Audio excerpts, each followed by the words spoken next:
I was reminded of the importance of this work that we are still doing, all of us who work on sacred or virgins and virginity. Just last week, actually, when a Norwegian journalist contacted me to comment on an article she was writing. She had interviewed several girls who had told her, and this is even though they knew that there is no such thing as a hymen, because in Norway, at least, the sex education is very explicit on that. And it has been taught in schools for ages that there is no such thing. But they still refrained from using tampons and from physical activity, just in case, because they worried and they couldn't be completely sure. So there is no doubt, I think, that as Professor Sissel's 2013 article made clear, that the hymen is a problem still for numerous girls and women around the world. And so I think that makes a conference like this even more important to think about also the contemporary context for it. So my image, the image here on my first slide is from the 6th century Rossano Gospels, a manuscript illumination depicting the parable of the wise and the foolish virgins from Matthew 25. And I should start here also with a thank you to my colleague Vladimir Ivanovici, who invited me to co-write an article about sacred virgins a few years ago for a special issue in the journal for the International Association of Research Institutes and the History of Art. So he was the one who kind of pushed me into this material and made me look at late antique art again, and to see what kind of wonderful resources that is. So I should also confess that this paper today has moved me considerably away from my comfort zone, which is late 4th century Rome, where I usually kind of find myself. And I now look at sources from the 5th and 6th centuries, and I'm still at a very exploratory stage here. So I would be very grateful for any feedback and corrections, especially from the medievalists here, because as I say, this is a new period for me, and I would really not be surprised, I should also say, if it turns out that this is something that Peter Brown or Avril Cameron have written on already. But in light of all these new insight on virginity that has come up in recent years, I still think it is nice or interesting to revisit some of these texts. So what has puzzled me, and which I think also merit further consideration in the framework of comparative virginology, if we can call it that, is two seemingly parallel processes that seem to occur in this period. On the one hand, we have the rather late emergence of monasteries for women in the Latin West.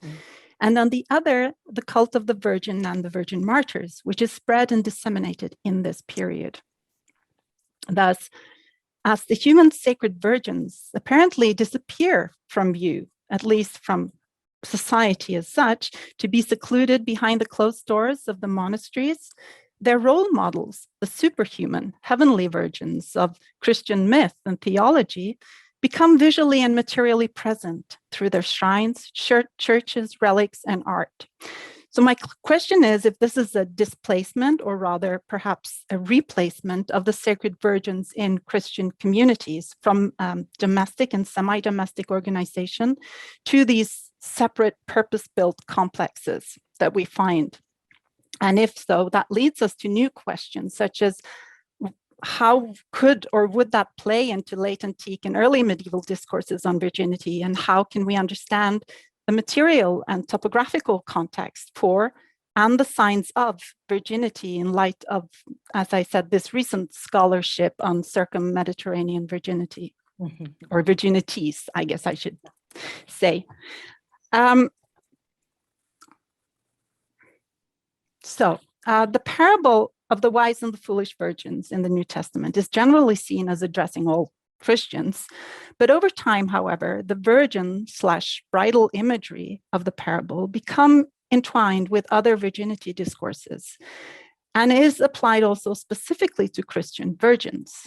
In his introduction to the rules for virgins, Regula ad Virginis, written in 512 AD, Caesarius of Arles, in fact, addresses the virgins of its monasteries as the wise virgins of the parable, and you can see the text here. Hence, I ask of you, consecrated virgins and souls dedicated to God, who with your lamps burning, await with secure consciences the coming of the Lord. Beg by your holy prayers to have made me a companion for your journey, so that when you happily enter the kingdom with the holy and wise virgin, you may, by your suffrages, obtain for me that I may not remain outside with the foolish.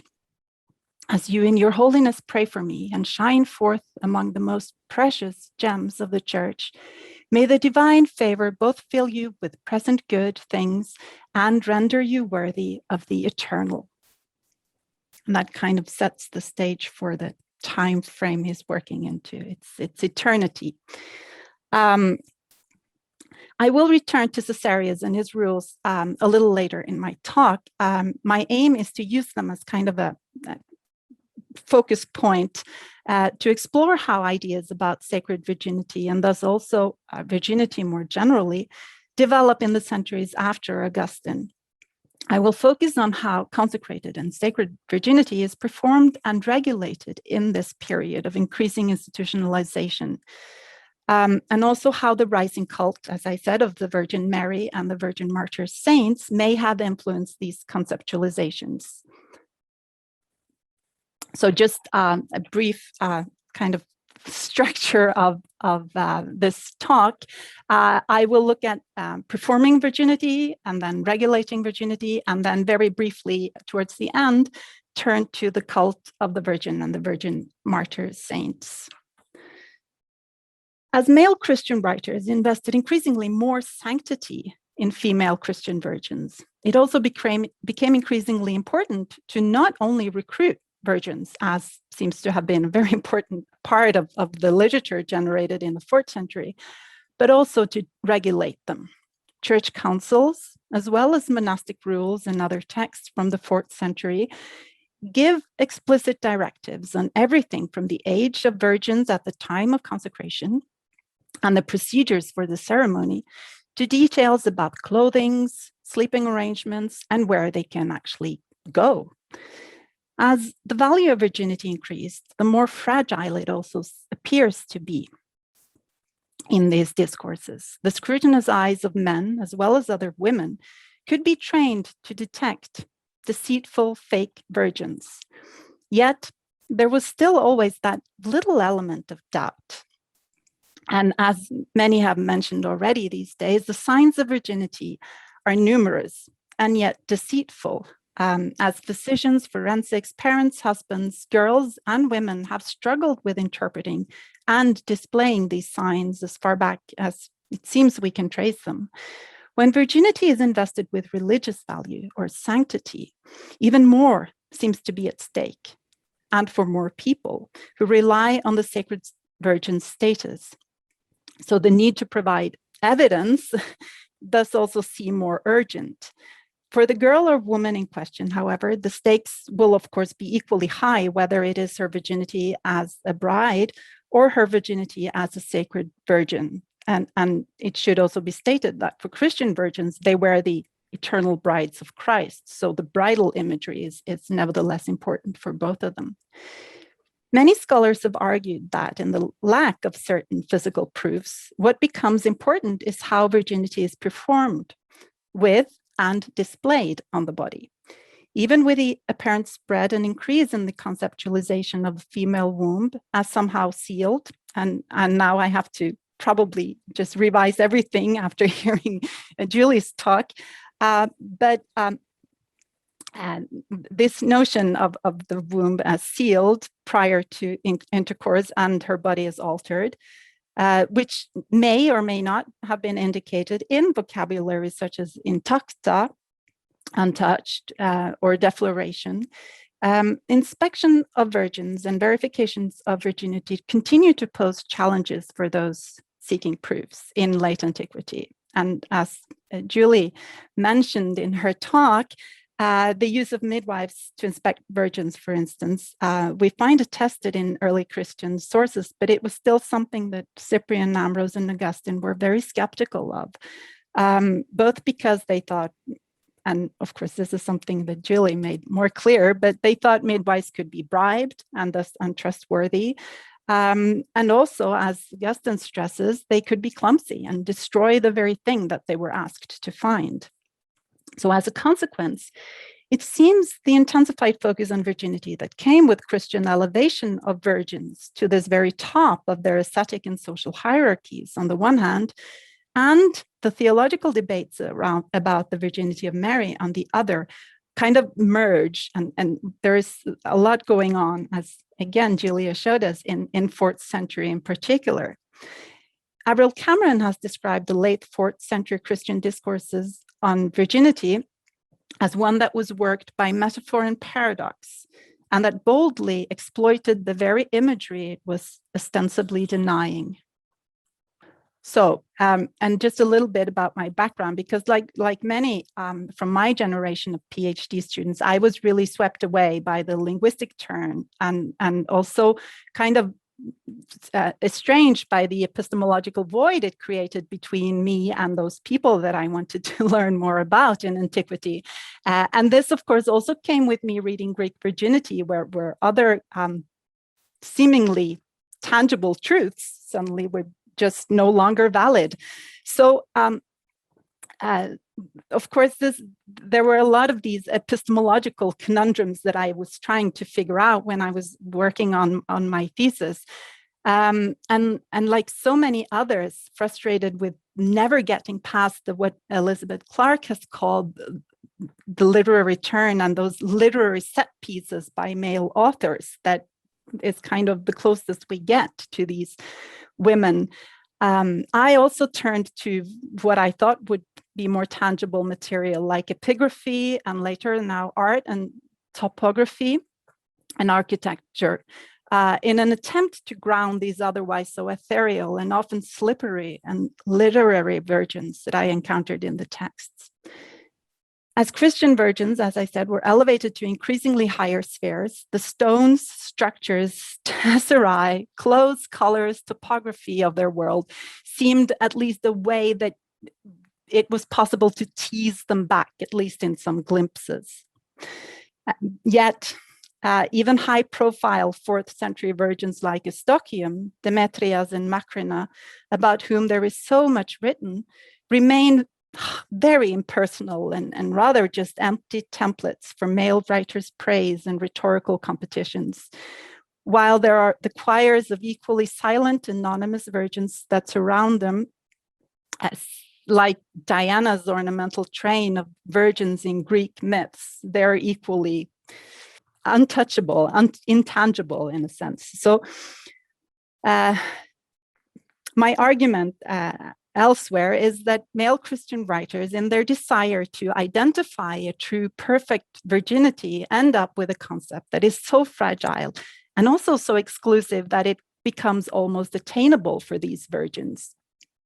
The virginal body is not only endangered by sexual intercourse, being willed or not, but also it is under constant threat by what a virgin might hear, what she might see, think, and feel. These are not necessarily new ideas. We find them, as Professor Sissel showed us yesterday, for instance, in Seneca's Controversiae. But it still seems the Christian preoccupation with this sacred consecrated virginity meant that the need to protect and shield virgins from all these dangers thus became an increasing concern. And this is also what leads me to the covering up and closing in of the title of my talk.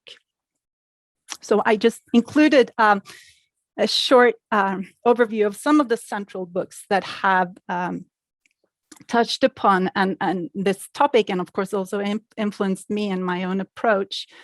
And in addition to Julia Sissel's Greek Virginity, I think that Kathleen Coyne Kelly's Performing Virginity and Testing Chastity in the Middle Ages has been very important for my approach as well.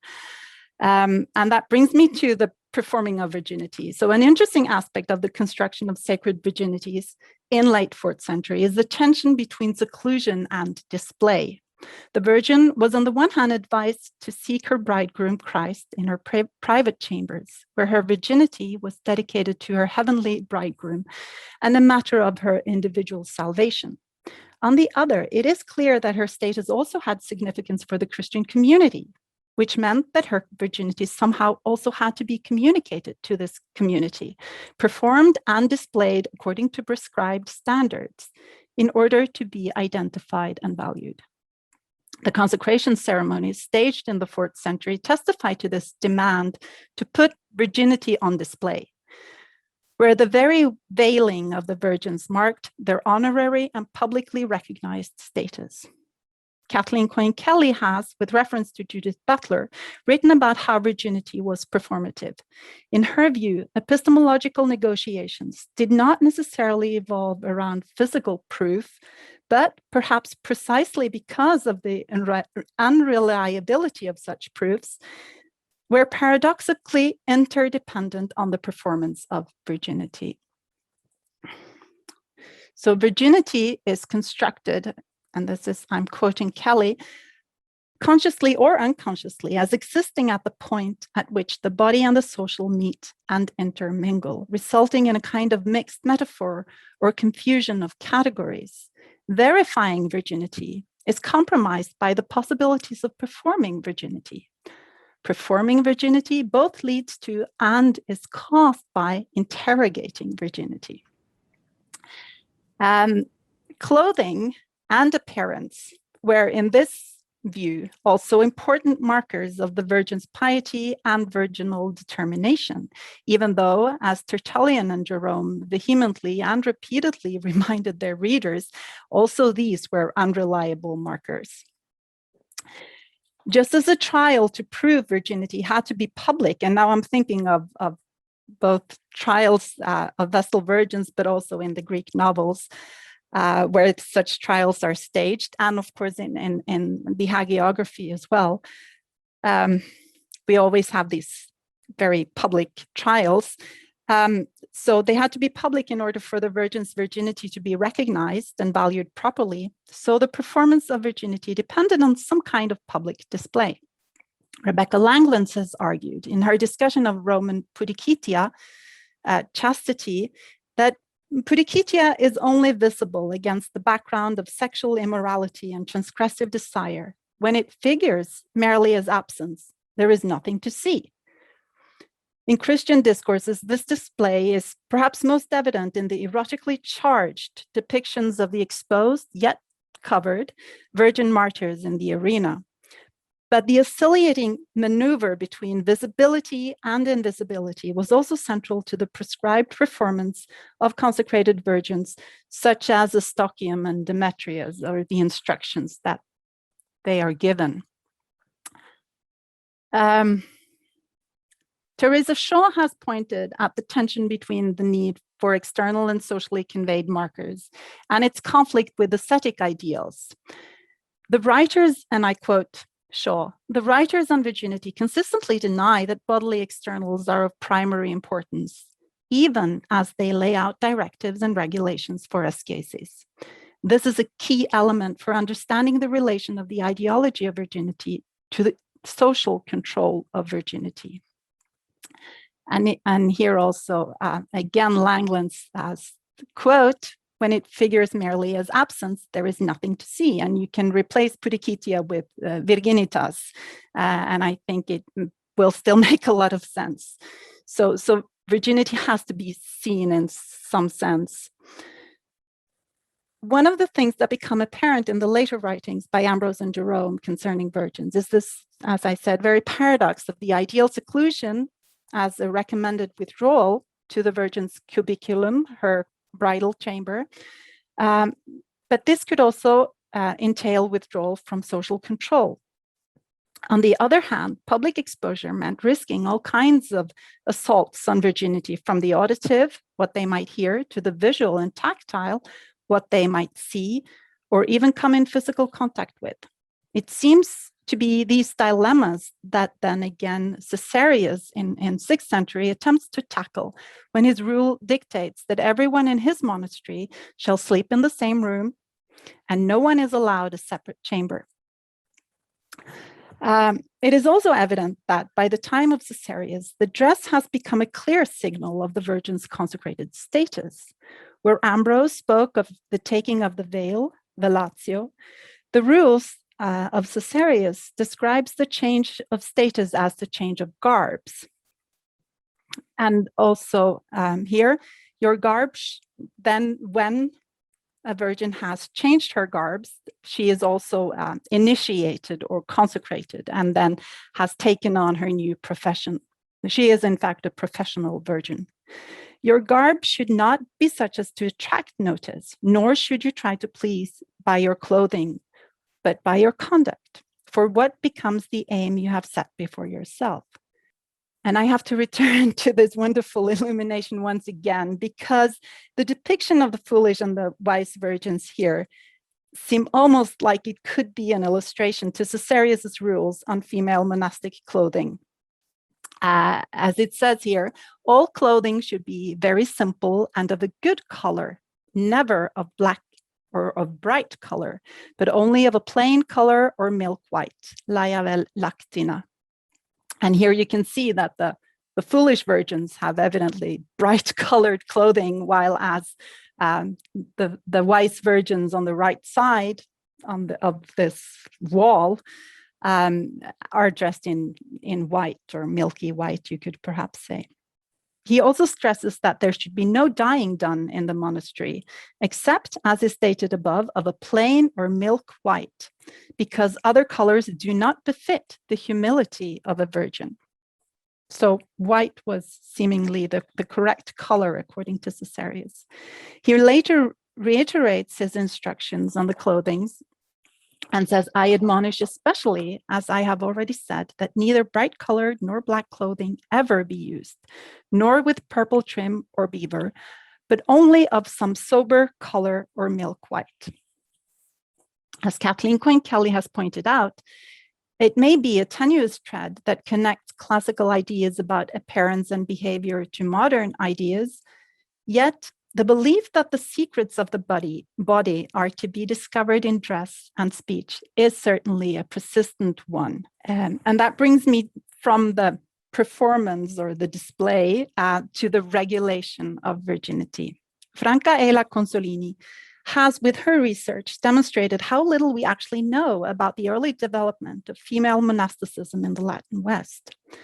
This has also been argued by René Metz, who has pointed out how assumptions shaped early scholarship on female monasticism. We know of two aristocratic women who traveled from Rome to the Holy Land, where they founded their own monasteries. Paula, or female monasteries to be precise.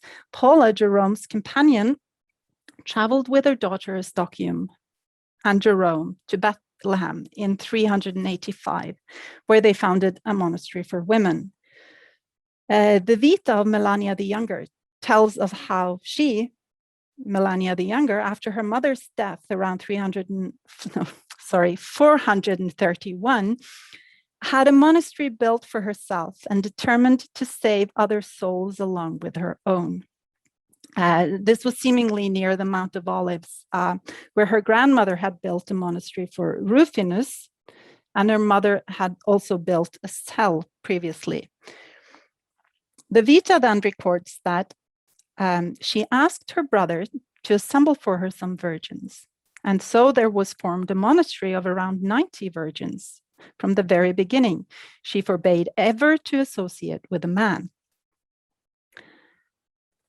So although we have numerous texts from the 4th century and some earlier as well, encouraging young girls to become consecrated virgins, we interestingly know very little about their actual living arrangements.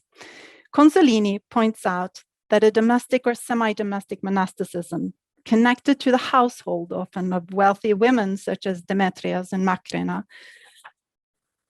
must have continued for quite a while, perhaps even into the 6th century and later. This is also what René Metz has argued. The first rule specifically written for women in the Latin West is then the aforementioned rule of Caesarius of Arles, known under various titles, but very often mentioning virgins like regula ad virgines. Also rules for nuns in translation. This was written in 512, and it was revised and rewritten in 534.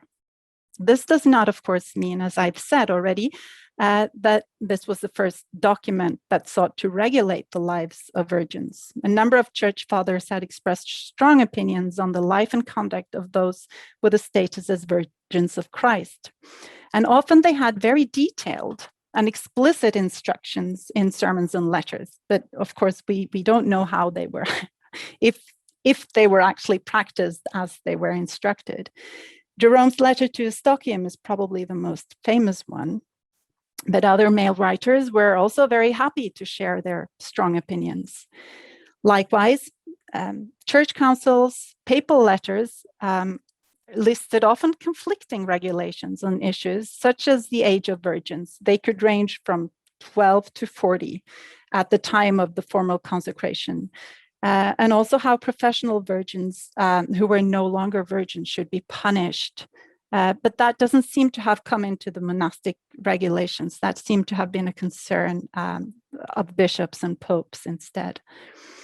Even the Theodosian Codex listed several laws that concerned holy virgins. Here, sacred virgins were often grouped together with widows, such as in Book 925, which addressed the rape or marriage of holy virgins and widows.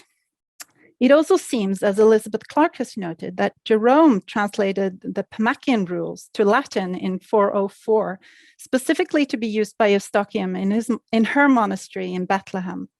A number of rules for male monasteries circulated already and were probably also used by ascetic groups of women. But Caesarius notes, many things in monasteries of women seem to differ from the custom of monks. For this reason, he writes, we have chosen a few things from among many, according to which the elder religious can live under the rule with the younger and strive to carry out spiritually what they see to be especially adapted for their sex. We should also just briefly be reminded that Jerome too warned about the dangers of seclusion, and that if virgins were allowed to live separately for too long, they could take baths, do what they please, and try as much as they can to escape notice. We see these things, and yet we put up with them. In fact, if we catch sight of glitter and gold, we are ready to account of them as good works. So he was skeptical of these virgins who kind of withdrew from society and escaped the gaze of the public. The guarding of female chastity thus called for various kinds of protective measures in order to shield virgins from persons and situations that could compromise their virginity.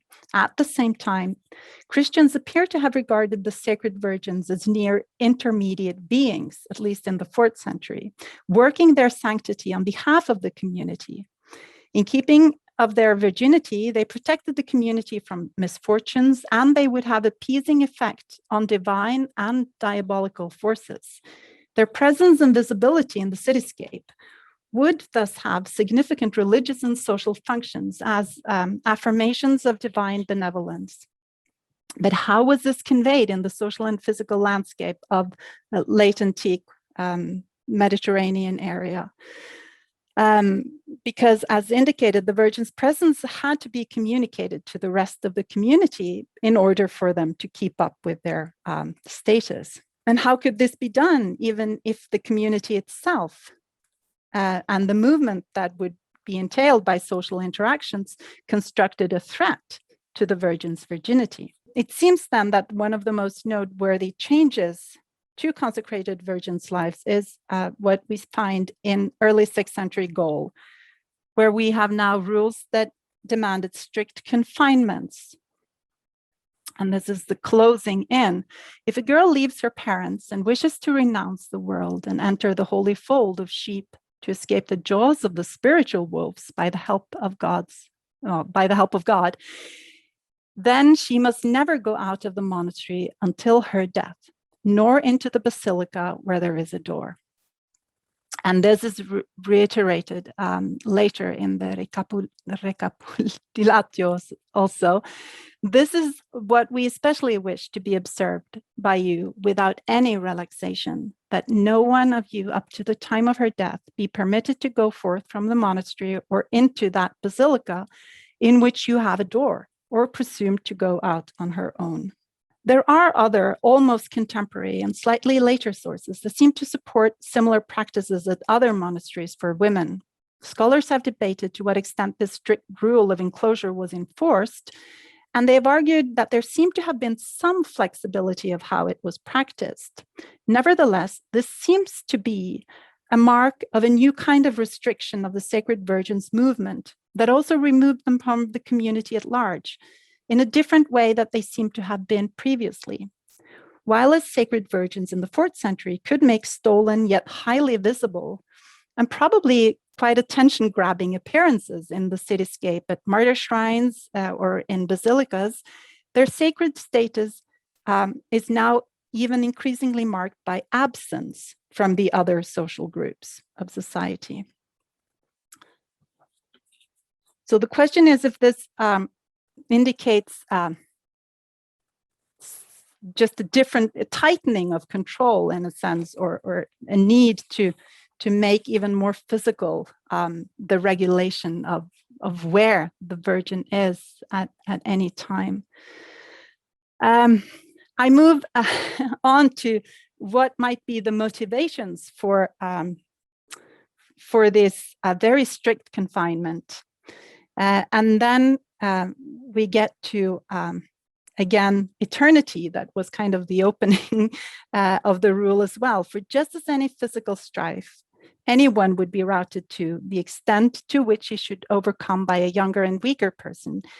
So in the spiritual context, in the one who will be neglectful in small things will be fulfilled what is written. And whosoever shall keep the whole law but offend in one point is become guilty of all. So reflecting, Caesarius writes, in great fear and even in trembling, while my soul grows fearful lest some petty sin steal upon you, I not only counsel these things, but I even likewise supplicate and admonish you. And with a feeling of deep love, I solemnly warn you, so that you may come without shame in the eternal beatitude of the fellowship of the angels and of all the saints. And so that I may happily come to see you receive crowns of glory together with Holy Mary and with all the other virgins, and to see you follow the heavenly Lamb.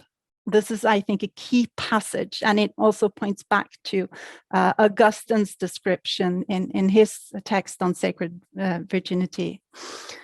I admonish you that with your whole heart and with your whole soul, you strive earnestly to fulfill the precepts included above, through which you may happily attain your heavenly reward.